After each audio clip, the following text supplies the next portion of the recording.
ദൈവനാമത്തിന് മഹത്വമുണ്ടാകട്ടെ. യെശയ്യാ പ്രവാചകന്റെ പുസ്തകം 65 അധ്യായം 1 മുതൽ 5 വരെയുള്ള വാക്യങ്ങളാണ് നമ്മൾ നോക്കുന്നത്. ദൈവത്തിന് തൻ്റെ സകല സൃഷ്ടികളും അനുഗ്രഹിക്കപ്പെടണമെന്നത് കാണാനാണ് ആഗ്രഹം.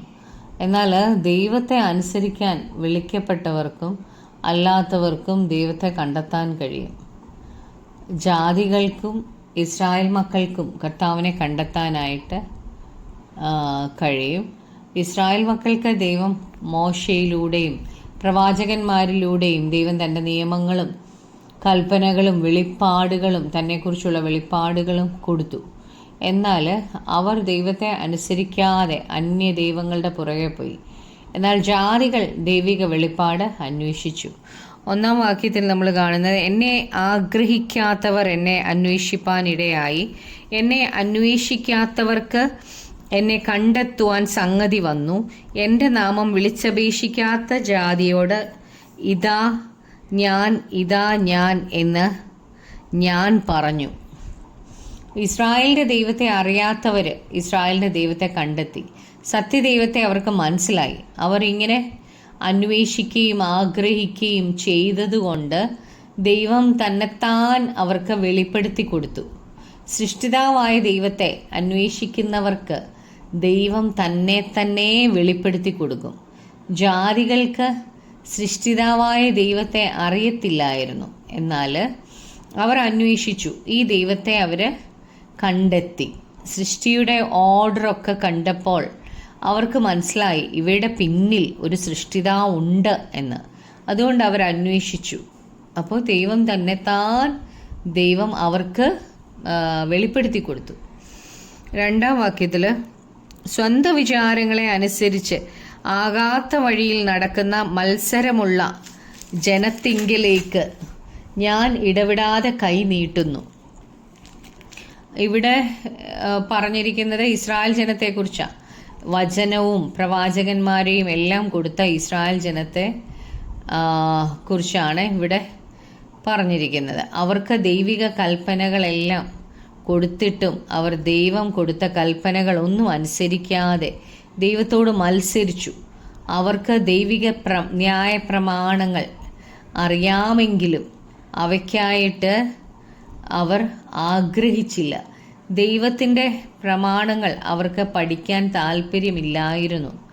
അവരവരുടെ വഴിയിൽ തന്നെ നടക്കുന്നവരാണ്. അവരുടെ സ്വന്തം വഴികളിൽ അവർ നടക്കുന്നവരായിരുന്നു. നാം നമ്മുടെ തന്നെ വഴികളിൽ, നമ്മുടെ സ്വന്തം വഴികളിൽ നടക്കുന്നുവെങ്കിൽ നാം ശത്രുക്കളുടെ മുമ്പിൽ വീഴും. ശത്രുവിൻ്റെ മുമ്പിൽ നമ്മൾ വീഴാനിടയായിത്തീരും. അനുസരണക്കേട് വീഴ്ചയ്ക്ക് കാരണമായിത്തീരും.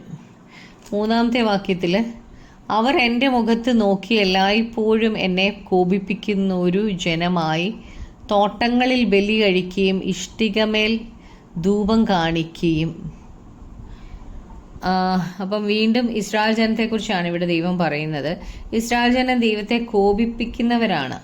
അവരുടെ പ്രവൃത്തികൾ മൂലം അവർ ദൈവത്തെ കോപിപ്പിച്ചു. അന്യ ദൈവങ്ങളെ അവരെ ആരാധിച്ചു.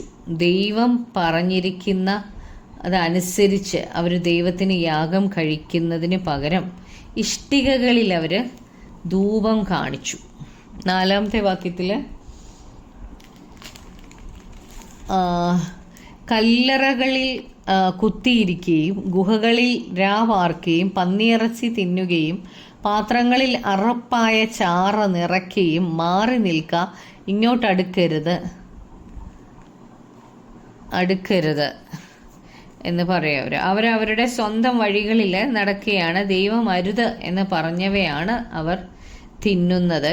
ദൈവം ഭക്ഷിക്കരുത്, ദൈവത്തിന് വെറുപ്പായിട്ടുള്ളത് ആണ് അവർ ഭക്ഷിക്കുന്നത്. ശുദ്ധിയില്ലാത്തവയാണ് പന്നിയിറച്ചി ഒക്കെ. ദൈവം അശുദ്ധമായിട്ട് പറഞ്ഞിരിക്കുന്നവയാണ് അവർ ഭക്ഷിക്കുന്നത്. 5-ാമത്തെ വാക്യത്തിൽ, ഇങ്ങോട്ട് അടുക്കരുത്, ഞാൻ നിന്നേക്കാൾ ശുദ്ധൻ എന്ന് പറയുകയും ചെയ്യുന്നു. അവർ എൻ്റെ മൂക്കിൽ പുകയും ഇടവിടാതെ കത്തുന്ന തീയുമാകും. അപ്പം ഇവിടെ ഇവരത് ദൈവത്തിന് വെറുപ്പുള്ളത് ഭക്ഷിച്ചിട്ട് അവർ പറയുന്നത്, അവർ അവകാശപ്പെടുന്നത് അവർ ശുദ്ധിയുള്ളവരാണെന്നാണ്. മറ്റുള്ളവരോട് അവർ മാറി നിൽക്കാനാണ് പറയുന്നത്.